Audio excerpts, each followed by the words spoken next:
नमस्कार। आज के सत्र में हम जानेंगे एथिक्स इन एक्शन के बारे में।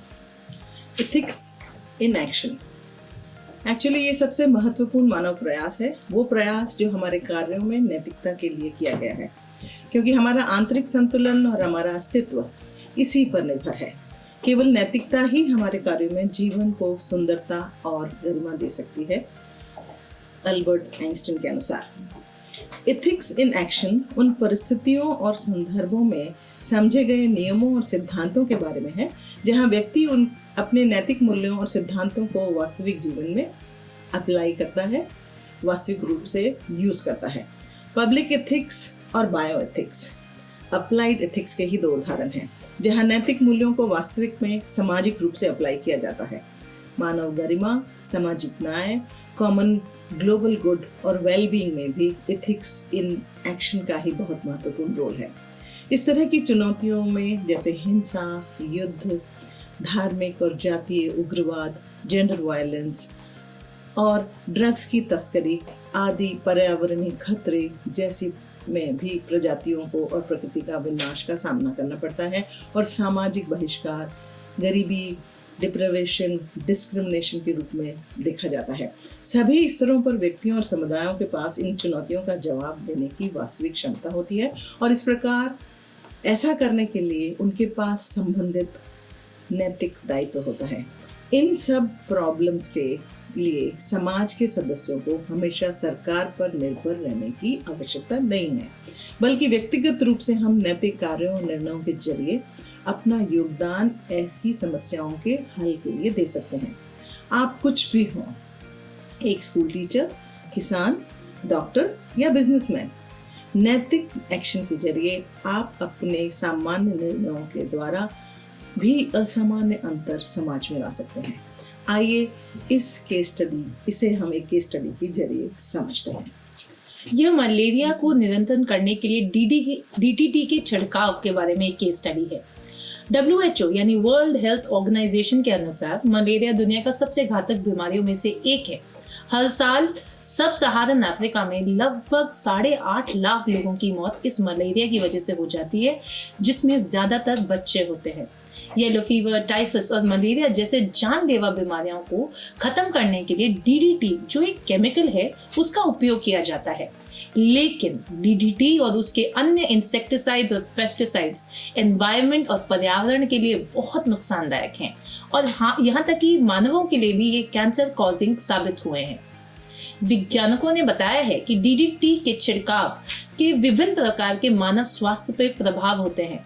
ये reduce fertility, genetic birth defects, breast cancer, diabetes जैसी बीमारियां भी इसमें शामिल हैं। कार्लसन ने भी DDT के संभावित ऐसे कई खतरों को उजागर किया है, मगर आंकड़े हमें बताते हैं कि कैसे दुनिया भर में 10 लाख से अधिक लोग उस कीट से मर जाते हैं जिसे DDT के उपयोग के कारण होता है। स्टैटिस्टिक्स ये भी बताती है कि अधिकांश रूप से बीमारियों में सबसे ज्यादा इफेक्टेड है अंडर डेवलप्ड अविकसित राष्ट्र, जहां मलेरिया जैसी बीमारियों को रोकने के लिए कोई प्रभावी टीका फिलहाल स्थापित नहीं किया गया है और उसके ऊपर से DDT को लागू करना आसान भी नहीं है, क्योंकि इसे केवल स्प्रे किया जाता है और स्टैटिस्टिक्स बताती है कि ये मलेरिया घटाने में काफी प्रभावशाली भी है। अब यहाँ आता है एथिकल डिलेमा। जैसे कि विश्व स्वास्थ्य संगठन WHO द्वारा इंगित किया गया कि हमारे विश्व के सामने एक दुविधा है।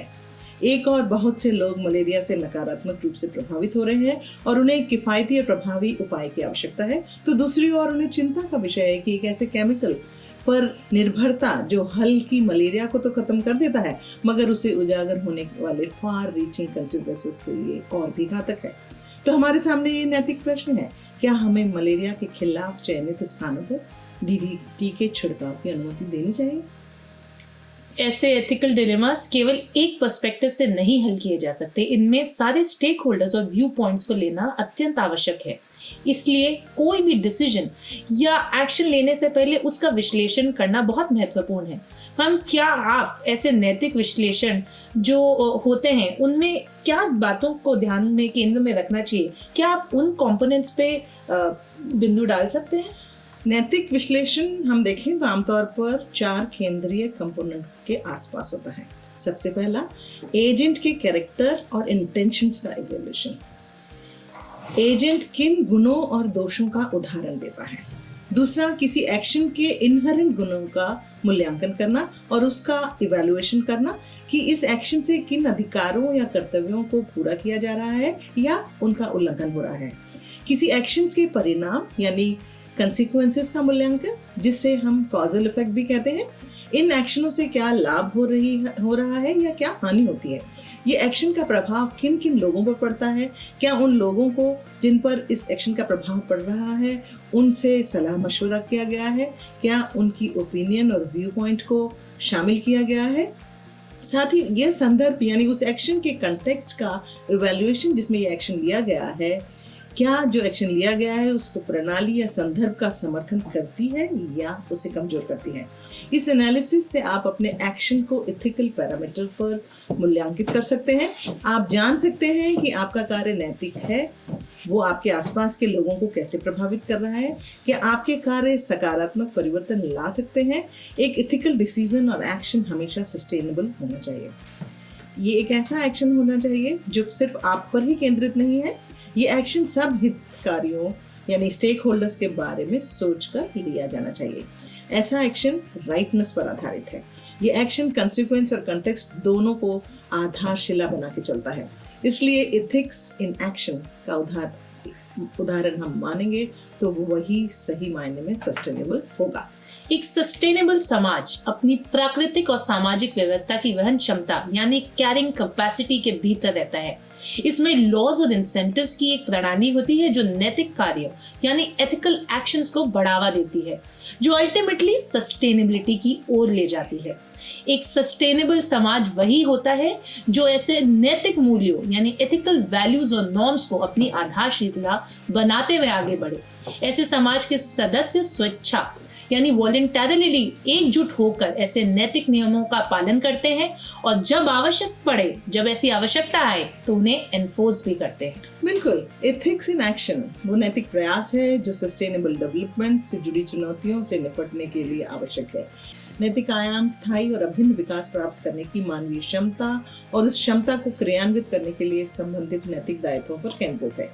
एथिक्स इन एक्शन का उद्देश्य सस्टेनेबल डेवलपमेंट लक्ष्यों को प्राप्त करना है जो हमारे और आपके घर और आप उनके लोगों की ओर से कार्रवाई और सहयोग के लिए एक आकर्षक ग्लोबल स्ट्रक्चर प्रदान करता है। एथिक्स इन एक्शन उन नैतिक प्रयासों को बढ़ावा देता है जो सामाजिक स्तरीय चुनौतियों को विशेष तौर पर सस्टेनेबिलिटी से संबंधित है, उनसे निपटने के लिए मदद करता है। विश्व समाज के रूप में हम गंभीर समस्याओं का सामना कर रहे हैं। इन समस्याओं में गरीबी, क्लाइमेट चेंज, बेरोजगारी, भूखमरी, बीमारी आदि शामिल है और हमारे नीति निर्माता, हमारे नेता, हमारे राजनेता, हमारे धार्मिक नेता और हम स्वयं विभिन्न क्षमताओं पर प्रतिदिन कई निर्णय लेते हैं। ये निर्णय सरल से लगते हैं लेकिन इनका व्यापक प्रभाव पड़ता है। ये प्रभाव व्यक्तिगत स्तर से सामाजिक, स्थानीय और यहाँ तक वैश्विक स्तर तक हो सकता है और इसीलिए इन डिसीजन का नैतिक मूल्यांकन करना बहुत आवश्यक होता है और उन निर्णयों को अनिवार्य रूप से नैतिक होने की आवश्यकता है। उदाहरण के लिए कार्बन पॉलिसी पर हमारे नेता क्या निर्णय लेते हैं, इसका व्यापक क्या प्रभाव पड़ेगा, हम इंडिविजुअली हम क्लाइमेट चेंज के लिए क्या प्रयास करते हैं, उस छोटे से प्रयास का पूरे विश्व पर प्रभाव पड़ सकता है। इसलिए इस निर्णय में सभी नैतिक पहलुओं पर विचार करने, उन सभी को शामिल करने की आवश्यकता है जिन पर यह निर्णय प्रभावित होगा, जैसे community member, policy makers, academicians, practitioners and politicians. ऐसे ही एक्शन को हम एथिक्स इन एक्शन कहते हैं और ऐसे एक्शन को हम वास्तविक रूप में सस्टेनेबल कह सकते हैं। भारत में एक प्राचीन वैदिक संस्कृति और एक कहावत है, लोका समस्तु सुखिना सर्वे भवन्तु सुखिना सर्वे सन्तु निरामया। ये कहावत हजारों सदी पुरानी है, एक वैदिक कहावत है जो जीवन जीने के स्थायी तरीके की ओर इशारा करती है, जो तभी संभव हो सकता है जब हम विश्व समाज के सदस्य के रूप में नैतिकता की पालना करें। यह तभी संभव होगा जब हम स्वयं हमारे निर्णय को नैतिकता के आधार पर तोलें।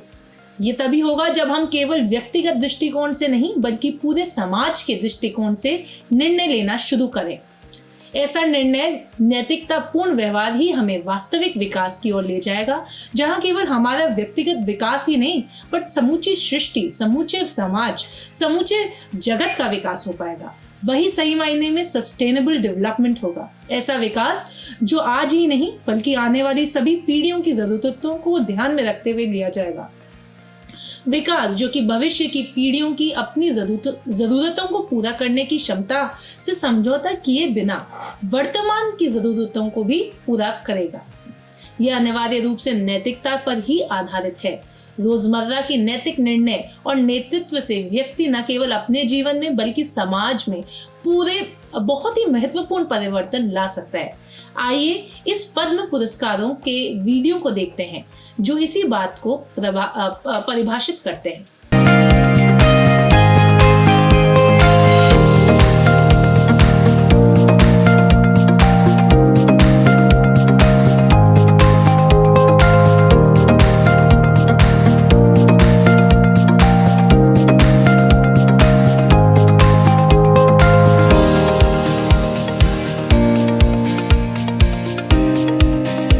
हमने देखा कैसे ये पुरस्कार प्राप्त करने वाले सामान्य तबके और वर्ग के लोग हैं जिन्होंने अपने सरल जीवन शैली में नैतिकता को अपना कर असाधारण कार्य किया और नैतिकता की राह पर चलकर उस पर अमल करके कैसे वे समाज में सकारात्मक और सस्टेनेबल परिवर्तन लाए। वास्तव में नैतिकता या एथिक्स इन एक्शन को ऐसे ही एग्जाम्पल से परिभाषित किया जा सकता है। धन्यवाद। नमस्ते।